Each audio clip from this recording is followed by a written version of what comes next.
Okay, Ronan, it's the start of 2019, the start of a new year. You must have come up with some new ideas, heard of some great ideas over the holidays. What's your favourite idea at the moment? Okay, recently I was involved in some training for student leaders, and I did a couple of days just with student leaders from one school. And one thing that I noticed was really, really valuable, and I'll include it as my favourite idea, is when former student leaders from last year pass on their lessons and what they learned to incoming student leaders for this year. Now, this can happen in different ways. So the students that I was with, the way that it happened is last year's student leaders would write a letter about the things that they wish they knew at the start of the year, the things that they found hard as the year progressed, the advice that they would pass on. Just wrote like a few paragraphs down, sealed that letter, and then it was given by the teacher to an incoming student leader, just to get them thinking at the very least, and perhaps learning a few things from last year's student leaders. So that took place.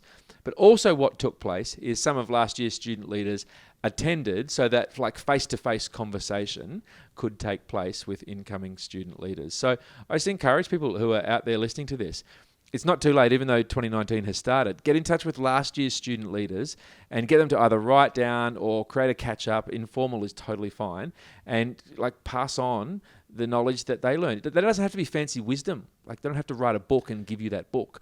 They just have to talk about the things they found easy, the things they found hard, or ideas that almost got off the ground and didn't, those types of things. That can be super, super valuable. So my favorite idea is having conversation between like former leaders and incoming leaders. That's a great like idea to start the year off. I know that like as my time as a student leader, that was something that I realized halfway through the year that like starting off the year as a student leader, I was kind of like, I know everything there is to know. I am so ready. Yeah, I've and you're talked to probably about to make the same mistakes as last year. Exactly right. But if you like have that conversation, if you talk to them, man, you get all that over and done with so quickly. Totally. Got to happen. Yeah, great. That was a great idea, Ronan. This segment is from an episode of the Student Leadership News Podcast. To listen to the full episode, go to studentleadership.news or subscribe using your favourite podcast app.